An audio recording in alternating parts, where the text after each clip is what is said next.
Howdy Beans, and welcome to the brand new Howdy Beans podcast. Hope you're all doing well. Hope you're all good. It is as of recording this, the 1st of January 2025.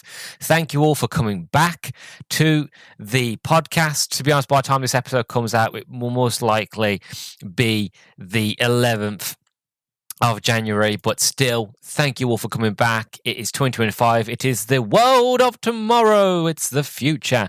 And I'm so excited to get things going. But for the first time this year, I finally get to do it because I have to do it because it is just a staple of the podcast. It is time for Ready Housekeeping, because it's 2025 and we've got New Year's resolutions and we want to keep everything clean and nice and all very tidy. So make sure that you follow me on X at nerdstalgic_pod. If you listen to this on YouTube, don't forget to like, comment, and subscribe. And finally, if you listen to this on Spotify on your mobile phone, don't forget to leave a 5-star rating. So it's 2025. Today's first topic, the first topic I wanted to delve into for this year, is a little movie from my childhood, a really nostalgia-fueled film from the year 2000. It's Help, I'm a Fish. I absolutely love and adore this movie, and I can't wait to talk about it. But before I talk about my memories, this is part of my birthday celebration. For anybody who's new to the podcast or anybody who doesn't know, my birthday is in January, specifically the 28th of January. I'm at the end of January. I'm an Aquarius baby. I'm a water baby, as they say, which sounds weird, but that's what they call us. And what I decided to do, because it was my birthday month, I wanted to look at 3 movies, all animated films that mean a lot to me, are very much in the same vein of The Iron Giant, that they are films that are a foundation of who I am. And I'm not going to spoil the twist, I'm not going to spoil the surprise, but as you will start listening to this review and then the next 2, and then obviously when I get to my birthday, and you sort of hear what I talk about them, I will give it away then. But there is something that tie all these films together, and it's one of the reasons why I love something so much. And these are films as well that, growing up, and obviously we'll have this moment, we'll have this moment of like, I love that movie, only I remember it, because when I talk to anybody else, nobody seems to remember it. These films, especially this one today and the other ones, are films that I grew up for a long time believing I was the only one who'd ever seen Help, I'm a Fish, because nobody knew it, or people had vague memories, but they don't remember it. But I'm like, yeah, this movie existed and it was incredible, and it had Alan Rickman in it, and it had singing, and it was just brilliant. And it is a brilliant film. And so is what's coming next week, and so is what's coming the week after. And I'm generally just overjoyed to be talking about it. And like, my memories of this film, of watching it at such a young age, is that, like, I don't know how to put into words. Whenever I think about it, I just have so much joy, and it's something I've been doing for the past, God, I don't know how many years. I want to say 8 years, maybe more. But what I do on my birthday normally, so the 28th comes, and if I'm not working, if I have the day off, if I'm lucky enough, what I'll do, I get up early in the morning, I get up, have breakfast, I make myself a hot chocolate. This is a tradition that I just started doing, and I don't know why. It's just something I started doing. And then I'll get all 3 of these films, I Hope I'm a Fish included, and I'll watch each one after the other. And it's just a way for me to kind of feel young again, to relive that nostalgia, to have movies that nobody talks about, that mean a lot to me, that are fantastic, really well written, really well animated, and are just joys to me. And I watch all 3 of the films, and I just feel like a child again, and it is wonderful. So that is what I decided to do. I wanted to start the tradition a little bit earlier than I would normally, bring you guys in you beans into the beanstalk to kind of talk and watch these movies with me. Again, Help I'm a Fish. I'm sure you better find a copy of this somewhere. If it's not online on YouTube for free, I'm sure it's on some sort of streaming platform. It's a lot more widely known than it was. I have my original DVD from when I was little. That is from like 2001. Just looking at the little parentheses at the bottom. So this is an old copy. It's a bit dirty, but I love it. It's a fantastic film. So yeah, that is kind of like my memories. Is that it's just fantastic, and the music is incredible. I actually have the soundtrack. Well, not the whole soundtrack, but I've got a few of the songs from this film on my phone. Ocean Love is a fantastic one. I know that sounds a bit rude, but generally it's a very beautiful song called Ocean Love. Alan Rickman's song that he sings is incredible as well. We all belong to Joe. Like, yeah, I'm not really going to sing it, but it's a great song. Who knew Alan Rickman can sing? I think that was my first introduction as to Alan Rickman before like Die Hard. I'm sure my first introduction to him was a voice of Joe the Fish, to be honest. And like, he was incredible in that, and he's just incredible, I think, that he was in as well. I've got a few others as well. Like the title song for this, I'm a fish. I'm a little fish in the deep blue sea. Will somebody help me?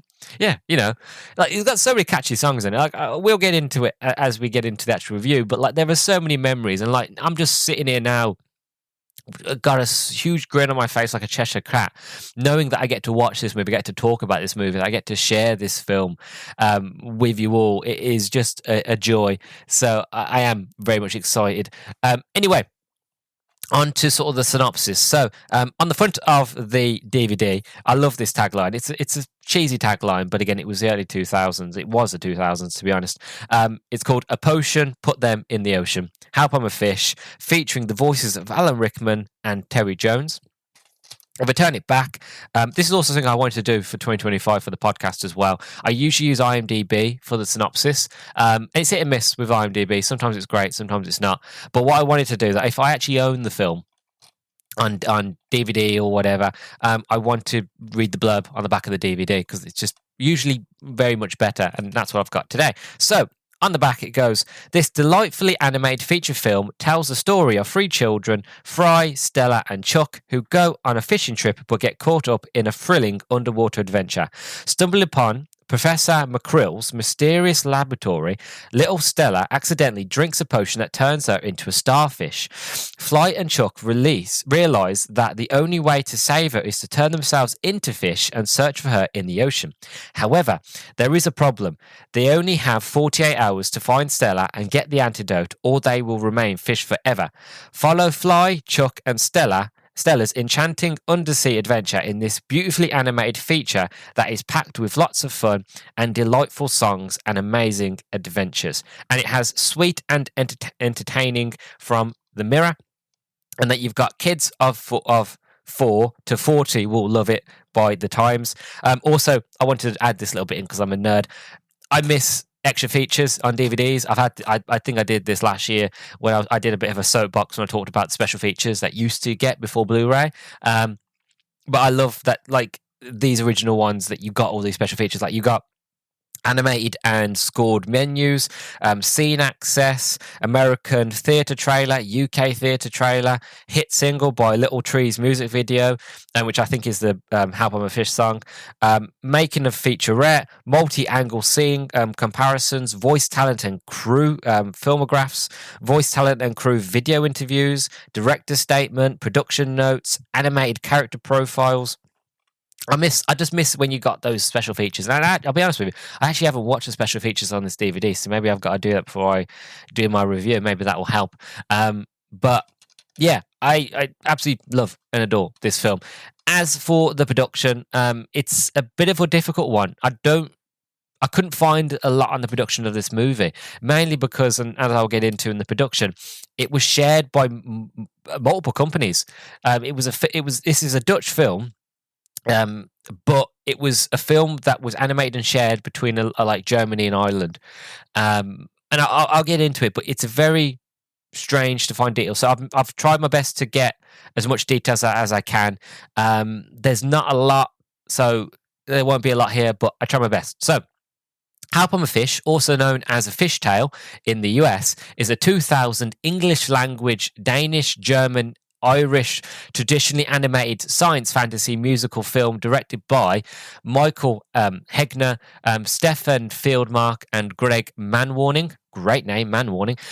Produced by A Film in Denmark, Munich Animation in Germany, and Terriglin in Ireland. It is distributed by Nordisk Film. So it's a Danish film, but was animated and completed in Germany and Ireland, and it was like a cross sort of thing that they did. It was really strange because I've never seen that done before, but apparently, yeah. The film's music was composed by the late Soren Heidegrad. Again, I do apologise if I butcher the pronunciation.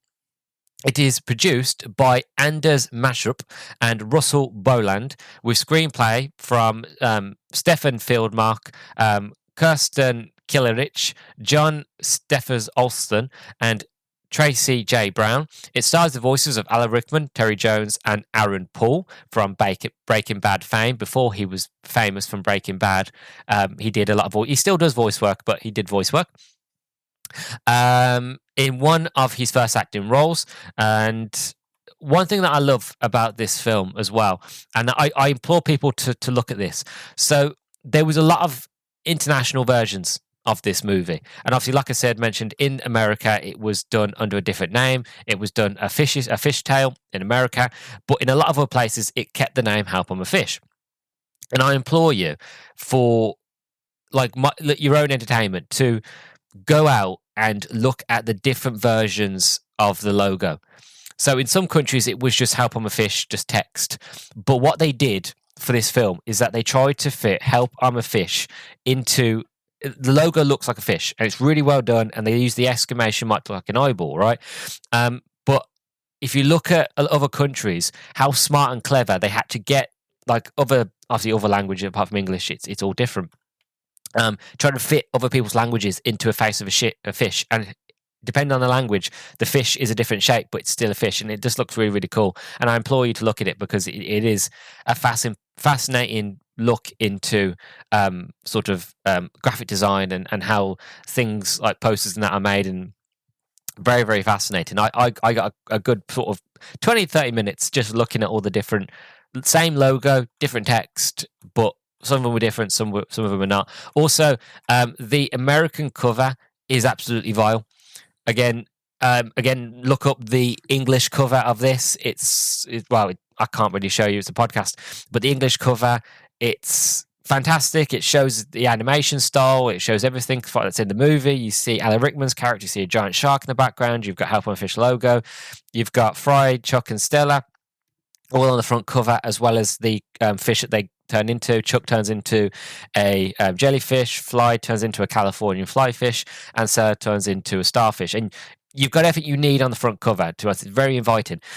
Whereas if you look at the American cover, it's absolutely vile. It's horrible. It's very 2000s animation done on such a cheap budget, kind of stuff that you would do when you were like entry level 1 animation at like college or uni. Like it's very disgusting.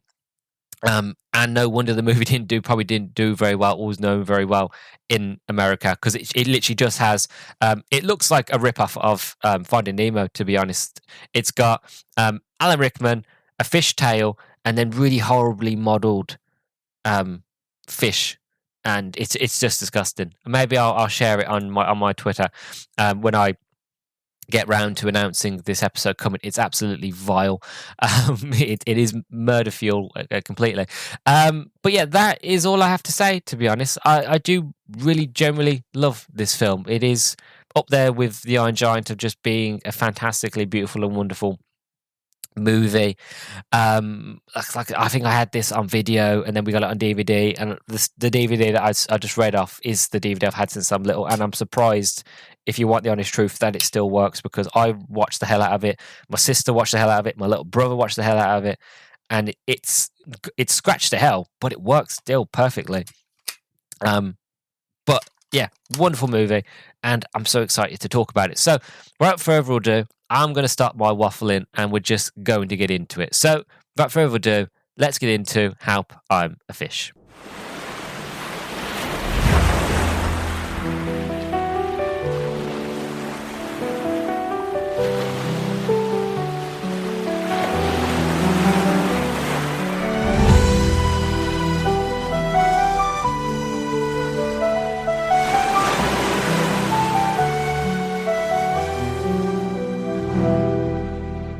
Okay, then. So before we begin, I just wanted to read a section that was in the special features. So, as I mentioned in the introduction, after I finished watching the movie, I actually sat and watched the special features on the DVD. And then you had like video interviews with Alan Rickman, with Terry Jones, with the director, as well as the other director and the lead animator. And it was really fascinating to get into it. But at the very end, something I've actually never really seen before on a DVD specialette before was a sort of statement from the director. And it's a long statement, but it's the introduction that I want to read because I feel like it kind of gives a good idea of what idea that the director and writer had going into making this movie, and also it's a good sort of introduction to explain what this movie is about and what it means. And I thought it'd be good for the sort of beginning of the review. So he basically writes, "It has been our ambition to create a film based on an ordinary, contemporary daily situation. The children are normal kids, which we intend the audience to immediately identify with. Therefore, it is vital to make their voices and the voices of the other characters as believable as possible. Perceive the characters as real people, not just as cartoons." Then he goes on to say, "I remember as a child lying on the sun, drenched warm, on a drenched warm harbour pier, letting my dreamy thoughts wander off to the bottom of the sea. There I could experience the wonders of the underwater world moving along, crabs, mussels, and small fish. It was without a doubt at that moment the idea of Help I'm a Fish was born, life moved on, and with the passage of time came other experiences, conflicts, friendships, love, family, and children. My own life and my friends have always been the source of inexcusable inspiration for me. Filmmaking and drawing techniques are only the tools of storytelling." And it goes on, but I wanted just to talk about that bit because it was quite nice, not just get an idea of the director's thoughts, but also the love that went into making this movie. Again, first impressions, going straight into it now.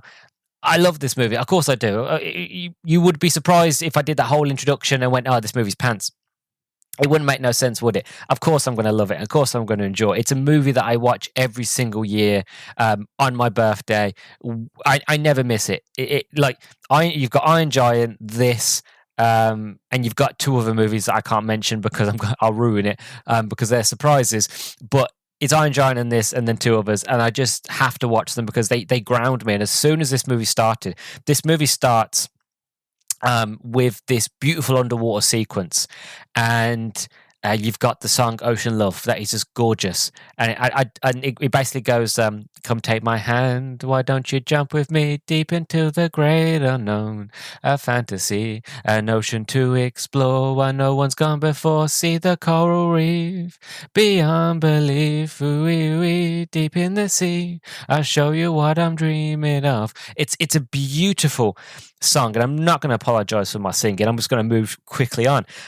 It's a beautiful song, and it's really going to get you into the mood for a watery adventure. And it's a song I actually have on my phone. It's one of those that whenever I feel down or I feel like I need a boost of nostalgia, a boost of feeling young again, it is a song that I'll put on my phone. And it's not a long song. It's about 2 minutes thereabouts, but it's a beautiful orchestral sort of song with music added in.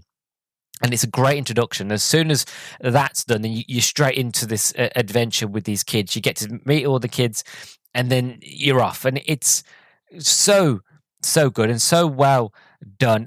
This movie, another thing that I love is that when you have animation and you have hand-drawn animation and 3D animation, if done well, if done in such a clever way, which this movie does, you have the 3D animation benefits the 2D animation. So this movie, from watching the featurette and reading a lot of the stuff that they actually put on the DVD, which you actually get a lot more on the DVD you can find online, was that this movie was done 50% CGI, 3D animation, and 50% hand drawn. So all of the backgrounds were done hand drawn, and anything else, like any of the fish in the background, that none of them that had, like, just mundane fish, none of them that had been given the potion to be turned into sort of smarter fish, shall we say, were all just standard 3D. But one thing that I loved was that they explained it, how what they decided to do was that you just have the mundane fish, right, as a 3D sort of character, and it's not until they have the potion and that the magic that and then them turn into 2D animation and being a lot more sort of exaggerated in their features and how they look with that sort of animation. It was done to show the audience the magic of, like, this is what they look like without the potion when they were just fish, and this is when they had the potion. This is the magic, and this is what can happen if they take the potion. And that, like, I love it when animation is done and there's a reason behind it. It's not just done because it's clever, but it's also, there's a reason behind it. It's smart. And there's like that scene. I say that scene, I haven't mentioned that scene yet, but I'm just really excited. I'm trying to get all my notes together. There is a scene that where you first meet Joe and you meet the shark. So Joe is Alan Rickman's character, and I'll break it down properly when I get into story. But there is a scene where you first see Alan Rickman's character Joe and the shark, and they're just 3D sort of mundane, sort of ordinary, basic looking fish, and they go into the trail of this potion that turns humans that have drunk the first potion into fish. They go over that, and if the fish have that one, it turns the fish into people. It's again, I'll get into it. I'm jumping ahead a bit, but I just wanted to explain this because it's such a great scene. And you have this moment basically where Joe and the shark breathe in this stuff, and they turn into fish, like speaking fish, and they turn 2D. But you've got this great moment where you've got Alan Rickman going ba ba ba ba, but as he's starting to taste voices, he's trying to taste the intelligence, he's tasting the ocean properly for the first time, he's tasting everything. It's and then he realizes he can talk and he's smart. And that reason why I want to mention it, because that scene was actually planned by Alan Rickman. Alan Rickman was decided for that scene to he said to the director, like, wouldn't it be good as an introduction to the character of Joe, is he's swimming with the shark, and he gets his intelligence. And what I love about Joe's character, and again, I know I'm moving ahead, but Joe is a bottom feeder. He is a literal sort of, I'm not sure, I think it's a pilot fish. I think that's what he is. But basically, what a pilot fish is, it's a type of fish that follows a predator. So the predator protects them, and in exchange for protection, the pilot fish will eat and clean the shark or the predator, whatever it is. It'll clean its teeth and stuff like that, and it's food. So whatever it cleans off, it eats. So it's kind of like a win-win. Like, it gets to live and gets protection, but also gets food at the same time. And obviously, it makes sense for Joe. But I'm moving on too quickly. I'm moving on too fast. I'm still in the impressions. I ain't got around to sort of the characters and all that yet.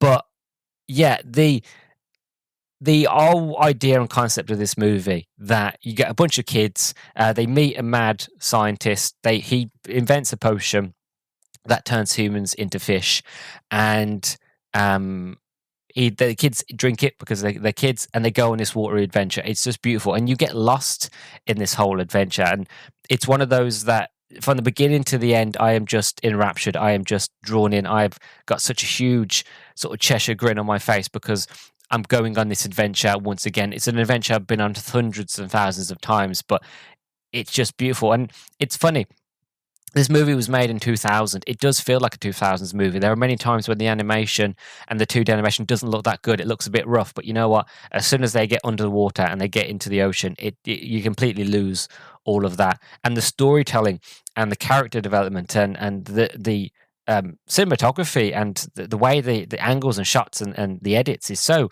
well done that I would say, and I'd even probably put on to bet that this movie is actually better than majority of animated movies nowadays, because it doesn't rely on having to show you things or tell you things. From watching the movie, you can just follow along so easily. it doesn't treat children as if they're stupid. It just be like, we're going to tell you a story, and you're just going to be able to know and follow it. There's no pandering, there's no talking down, there's none of that. It's just like, this is the adventure, and just go on the adventure with me. And for about an hour and 16 minutes, you are on a pure, joyous adventure, and I love and adore it. So obviously that's my first impressions, obviously very positive and very sort of excited. As for the story, sort of break it down for a lot more sort of makes it a lot more manageable so people can understand what's going on in this film. You have these three characters. You've got Chuck, Fly, and Stella. And basically, Fly wants to go out fishing, but his parents decide they want to go on a date night, they want to go dancing. So he's then stuck with his aunt and his cousin Chuck.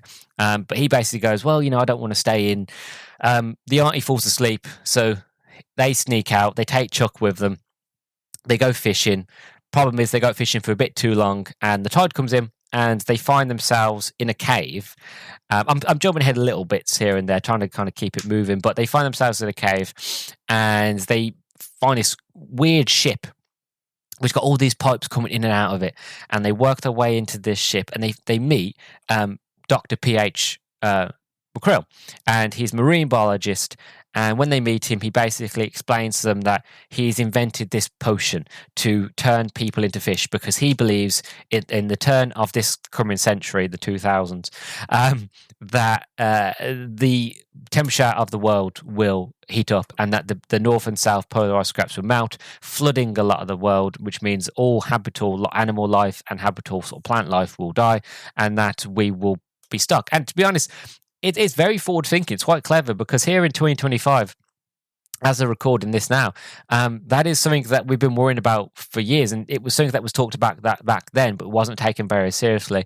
And it's something that's still talked about now, and is more taken seriously than it was back then, but still not something that's taken as seriously as it should be. But I love that. I love that message, because again, that message to kids at a young age is that very idea of like, we need to protect the environment, because if we don't, this could happen. And it's very subtle. It's not in your face. It's not trying to be like, look, you need to protect the environment. It's just like, look, this could happen. And it kind of keeps the flow of the adventure going, because like, this could happen, but I found a way I think could potentially save humanity, and then it moves on with the adventure. So it's like, I'm going to spark that idea, I'm going to place that idea in your head, I'm not going to say any more, but you've got that idea in your head that this is a bad thing that you need to think about and keep an eye on, but we're going to move on with the adventure. And it's very clever, very well done.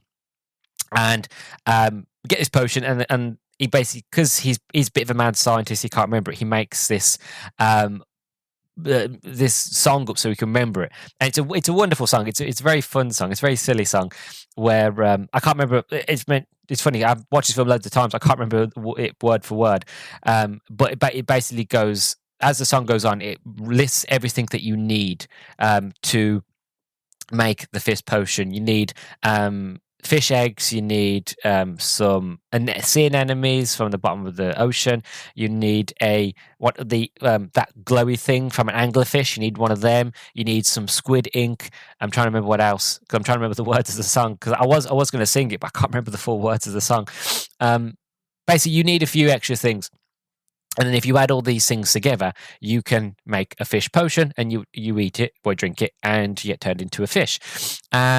And so they're trying to do that. And basically, as the professor is about to test it, he goes, oh, he laughs, and they're all looking at him quite weirdly. And he's like, well, what are you laughing at?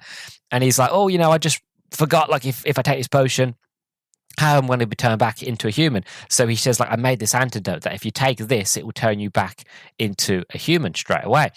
And as he's off, the boys and the mad scientists are off, just looking at this sort of like anti sort of fish potion. His sister Stella's walking around. She's been thirsty. She's been saying this whole time she's thirsty. She sees the fish potion. She thinks like it's some sort of lemonade. She drinks it. And straight away, it's like this incredibly well done sort of special effects that they do. It's so trippy. It's great. When she first takes the potion, it's like, oh, and the camera zooms out and the music changes, and she turns into a starfish. And the boys haven't seen it. They're like, oh, I haven't seen Stella. Where is she? And Fly, he sees this starfish on the floor. He didn't know that his sister's been turned into a starfish. He picks up the starfish. He goes, "Oh, look, funny looking fish." And like Chuck's like, "Well, it's a starfish. It will dry out. You need to put it in some water." So he tries to put it in this tank, piranhas. He's like, "Oh no." Obviously, as the audience, we know that's his sister. He doesn't know. So it's like, "Oh god, he almost threw his sister in piranhas." So then he gets the starfish and he opens one of the windows and he basically lobs the starfish into the ocean. In the meanwhile, Chuck has seen on the camera what's happened to Stella, tries to stop him, but he's too late, and he's just thrown his sister into the ocean. And then they go off, and then the camera cuts, and they're in a storm on the ocean, and they're on a boat, and they're trying their best to see into the ocean, see if they can see her, but they can't. But the storm's too bad, and the professor's like, "You're gonna have to drink the potion. There's no other way." So Fly takes it, he jumps in, he turns into a California fly fish. Chuck, he can't swim, so he's panicking on the boat. Big wave comes, takes the boat out, and the last that Chuck sees is the professor, just before Chuck almost basically drowns and gets taken out by a wave, is the professor goes, "Drink the potion, it's the only way." So the wave hits him, he goes under the water, he drinks the potion, and he changes, and now he's a jellyfish. And then from there, the adventure part of the ocean, it goes, basically. And at this point, I'm going to skip about here and there because I just wanted to, because again, I know this movie's not very well known, so I wanted to kind of get the idea of the start of the adventure, and kind of get you into the idea of the movie. When they're into the ocean, this is where the scene comes in with Joe, because on the boat they had the potion that turns you into a fish, and they also had the anti-fish potion as well. So if they did find Stella, she could take it and save her. One of the big sort of caveats is, because there's always a caveat and there's always like a terms and condition when it comes with these sort of adventures, that when you do take the potion, you've got 48 hours to take the non-fish potion, because if you don't, you will be stuck a fish forever. Why that is and how that makes sense, it doesn't matter. It's one of those that I was thinking while I was watching this. I've like actually never thought about that, but like why? But it's one of those like it's never explained because it's not important. It's a kid's adventure. You know what I mean? Like you don't think about it. Just the fact of you've got 48 hours or you're stuck forever. It's just the way it is. So the professor says that to them before they take it, and that's kind of the idea. They've got 48 hours to find Stella, to find the sort of antidote, and to get to home, basically. And this is where you obviously get the bit where the antidote, is at the bottom of the ocean, and then you've got Joe and the shark smell it. And what I love about this character development, and I didn't really realize this until I was watching the special features, was that I always wondered as to why Joe was evil. Because you get all these other fish, apart from obviously the shark and the crab, you've got all these other fish that when they get intelligence, they're just normal people. They just live normal lives. The best way to explain it, if you've watched Bedknobs and Boomsticks, when Mrs. Price, she goes to the island of Naboombu, they go to the Naboombu lagoon. I don't know what that was.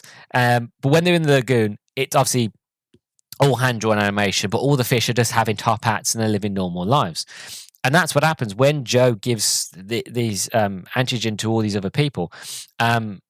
These other fish, they just live normal lives. You know, you've got whales turn into buses. You've got this old lady eel. She's wearing a nice little hat and that sort of thing. And there's one fish who's wearing a monocle. And I thought, well, they're all nice. They're living normal lives. Why is Joe evil? And it kind of made sense to me when they were talking about it. And Alan Rickman was talking about the character. He goes, well, he went basically the way he sees it is the fact of Joe is a pilot fish. He's a bottom feeder. He is somebody. He's a slave, a servitude to a bigger predator. And now that he's got intelligence, he now has a chance to be in top dog. He no longer has to be the cleaner, the slave, the basically the drone. He can now have the ability to have full control, full power, and obviously he goes evil, and he uses it. And he's got his shark mate, who's like his bodyguard, so he can basically do whatever he wants. And that's what leads that sort of story. And I love that. I love that sort of look into the character, because I never thought of it like that. But when Alan Rickman was explaining, I was like, oh god, like that makes sense. I really get it. And as sort of the story goes on, you meet a lot more characters. You meet Sasha, who is a little seahorse who Stella befriends, and she rides it around. It's absolutely quite very wonderful. You've got beautiful songs as well, like "Suddenly the World's Upside Down" and "Adventure All Around." You've got these beautiful songs. I think you've got also. I do. I think is it by Aqua? I think Aqua's songs "Happy I'm a Fish." I'm a little fish, and you've got another song. Oh, what was the other song? Not Help I'm a Fish. There was another one. Do you believe in magic? Do you believe in magic? In magic? You've got these wonderful songs. Even when Alan Rickman sings as well. Like I said, I had no idea Alan Rickman can sing. Like I said, but when you watch this movie, you just realize how good of a singer he is and was. He had such a beautiful voice, and he sings a song, "We All Belong to Joe," and it's intelligence, do do do do do do, intelligence. It's a wonderful scene as well, because it turns from, like, I'm jumping ahead. I know I'm jumping around because I just love this movie so much. There's this scene where you got these kids. They've all met up together. They've all finally found each other in the ocean, and they've got to find the antidote. So they get their way onto a whale bus, and they swim off to this like derelict sort of like ancient sort of cargo ship that's like sunk to the bottom of the ocean, and it turns into a very sort of Blade Runner sort of post-apocalyptic dystopian sort of future setting, where you've got all these fish that are now sort of sentient, and you've got this billboard that has like the antidote on it, and then it changes, and then it's Joe holding the antidote, and then this camera pans in close, and you actually find that all those are fish. They're fish that the type of fish that got, I can't remember what they're called, but you get these fish that obviously travel in packs, and they change color as they move, and it was absolutely wonderfully done. And that's when you go into this, because he's got this cult now. This Joe's got this cult of intelligence, and they all look up to him. And they go into this big auditorium in this like boiler room of this cargo ship, and this is where this song "Intelligence" is sung, and it's done so well, and it looks so beautiful. And it's what I love about this movie. It's just the art. So, like I said, 50% animated, hand drawn, and then 50% CGI. And here it's done so cleverly because the CG animation really helps and supports and benefits the 2D animation, so that those big scenes, those big hand drawn backgrounds are done wonderfully. But then you've got the fish in the background, and it adds more detail, adds more level. It makes the world feel a lot more lived in. And everything about this film just. Even again, it's only an hour and 16 minutes, but it's just one of those where you just get lost in everything, because the voice acting is incredible, the music's incredible, the visuals incredible.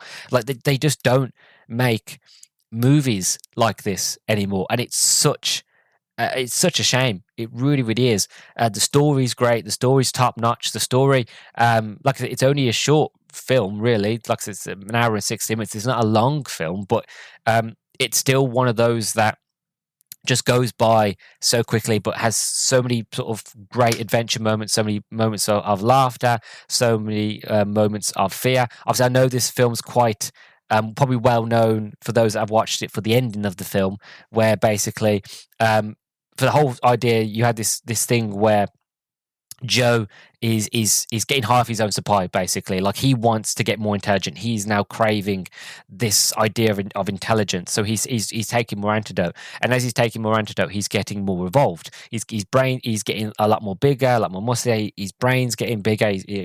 His fins are no longer fins; they're turning into basically fin, hand, claw sort of things. And like one of the crabs basically takes a bit more potion. He gets a lot more bigger, beefier, looks a lot more like a soldier. And it's kind of subtly hinted through this that, like, if a fish takes too much antidote, they start becoming a bit more evolved, a bit more sort of evolution kind of speeds up for them a bit. And at the very, very end, there is this moment where they finally found their way back to the professor's lab. They've got to find the antidote, and Joe's followed them in. He's basically stole it off them, and he's on his way out. And Fry being being beaten up from the crab, I know I'm skipping about here and there, but it's one of these movies that you just got to watch for yourself. I'm just doing the highlights basically. And you got this great scene where he follows Fly follows Joe into the tunnels on the back into the ocean, and he basically says to him like, "You're an idiot, you're stupid." He basically uses his intelligence against him. "You're an idiot, you're stupid. You know how all this antidote you take, you don't know anything." And he's like, "Shut up! I've got enough intelligence to know how to kill you, and I will if you don't start following me and you don't shut up." And basically, Fly goes, "Well, I bet you don't know what the square root of 2,965 or something like that. That's not the exact thing, but I'm just making up in spot." And obviously, Joe can't figure it out, so he takes a bit more antidote. And as soon as he takes more antidote, he starts basically growing. He goes very grotesque. He grows, looks like big pustules and tumors and things on his head. It just looks really disgusting. And he answered the question straight away. And then basically Fry goes, "Well, what happens to something if it goes to the speed of light?" And then Joe takes a bit more potion and goes a bit more grotesque, and it goes pure energy. And then Fly basically goes, "Well, what happens if a fish takes too much antidote?" And then Joe goes, he becomes a human, and like he's very sort of like this wolfman sort of creature now. And then Fry, like with a smile on his face, goes, "Can a human breathe underwater?" And then Joe goes, "Of course not." And then he realizes, and he can't breathe, and then he dies. And then the camera pans to Fry as like Fly is looking at Joe sort of shocked, and then the camera pans back to Joe, and as he's tumbling, you see like these like claws, very Wolfman sort of looking sort of creature tumble on down the pipe and away. And obviously it is a very sort of horrific sort of scene, but this is what I loved about these old animated movies, is the fact that they just weren't scared to go a little bit dark. Not enough to be terrifying and to be really scary, R-rated, not that, just enough to kind of, there's consequences to actions basically, of like Joe didn't learn. Joe kept trying to get the intelligence, he kept trying to get smarter, and he wanted it all for himself, but he wasn't smart enough to realize the consequences of what he was trying to do. Oh yeah, if he takes too much antidote, he'll become human, and humans can't breathe underwater, and he's going to die. And again, this idea of these empires, that empires rise and fall all the time, because of the sort of rulership of those that are in for themselves, not in for the many. But again, that's a history lesson that we're not going to get into. But it's a wonderful story. And then when you add in the music and the production design and the way things look and the just the pure visuals, like I know I say this a lot, but there are many moments where you could just pause this film and be like, okay, look, I want that on my wall. And there's a sort of featurette on this DVD where it's just a slide. It's just a slideshow of different scenes and different backgrounds. And like there was many moments where I'm sitting there like, how can I just pause the screen right now and just sort of take that one like animated still, and then just pull it and blow it up into like a canvas sort of picture and pull it on the wall, because it just looks beautiful. And again, I miss this. I really do, of animated movies. I just miss hand-drawn animation. I just feel like we take CGI, like, because CGI is easier and cheaper now that everybody does it. But I just miss the days where you just had hand-drawn animation, because it just looked gorgeous and you could just see the art that went into it. I'm not saying that you don't get that with 3D animation nowadays, not at all. But I feel like the reason why Aardman is still widely loved and appreciated, not because it's clever and witty and it's really well done, but because it's got that human element to it. You know, you've got the time and effort that it goes in, how long it takes to make one of these movies, that you can actually see that on the screen in the characters.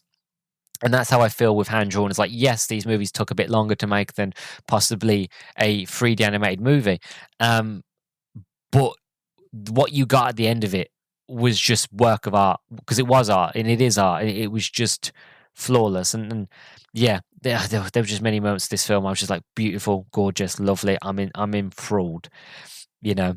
And that sort of brings me on to my overall thoughts, is that I know I've jumped around bits here and there, but it's one of these films that you've just got to watch and experience for yourself. If you've got kids, they'll love it. Even if you don't have kids, you'll love it yourself.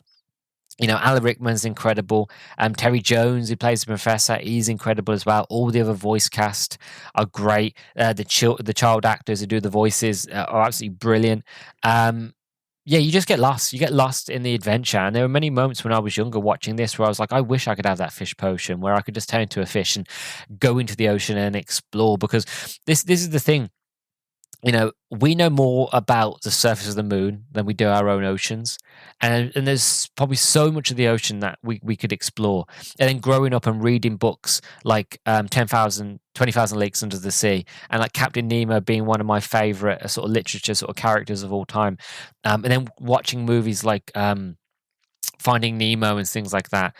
Just taking that whimsy, that magical, that unknown of the ocean, and making it just magical and wonderful, and making it viable in such a way that I can see what the depths of the ocean holds. I can go on these adventures and I can feel just pure joy and get lost in these worlds. And I love that, and I love this film for that. And it is a film, like I said at the beginning of this, that as soon as it begins, it just takes me back to being a child again. It takes me back to feel young. And I like the introduction song, Ocean Love. That song is a song I do listen to over and over again because it just makes me feel nostalgic. It makes me feel young. And knowing that I'm going to be 27 this year, which again, I know I say it like I'm old, but know that I'm going to be 27, know that I'm going to be a year older, know that I'm changing and I can't go back. I'm always going forwards, and changing is good. You always have to change. That's a good thing. That it just keeps me grounded. It reminds me to stay a child. It reminds me to stay a child at heart. It reminds me to be myself. It just grounds me, basically. Like, don't grow up too quickly. Don't be like everybody else. Do your own thing. Go on your own adventures.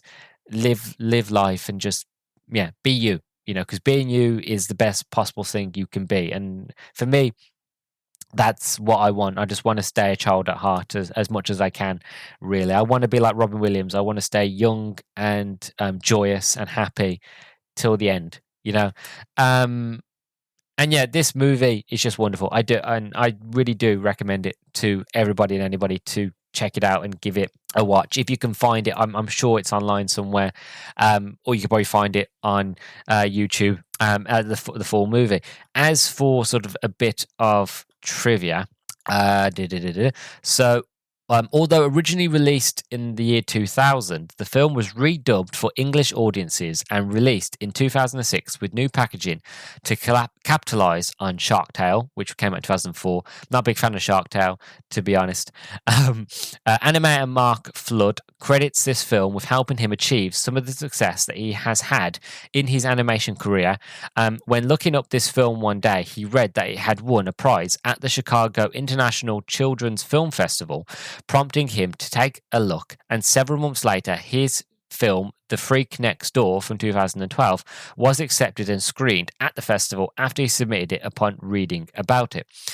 And then the stuffed up California fly fish is a foreshadowing of fly turned into a fish. Yeah, one thing I love about this movie as well is that there's a lot of foreshadowing about what the characters are going to turn into. So Chuck, basically, once they get hit by the wave, when they fall into the cave, Chuck basically gets a jellyfish on his head. Fly runs into a California flyfish. And I don't know about Stella, actually. I don't think Stella's starfish is foreshadowed. I don't think it is anyway. But either way, it's one of those where I love how the foreshadowing that it comes up like this is what they're going to turn into. But yeah, that is all I have to say really about Help I'm a Fish. I absolutely love and adore it. I highly recommend it. Give it a go. Give it a watch if you can find it.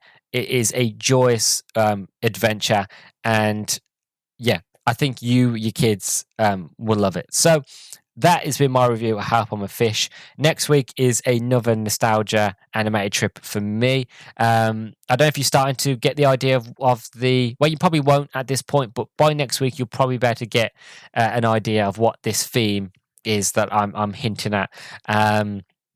You might do, you might not do. We'll see. But thank you very much for listening. If you listen to this on Spotify, don't forget to leave a star rating. If you listen to this on YouTube, don't forget to like, comment, and subscribe. And yeah, I will find you all in the next episode next week. So until then, bye, bye.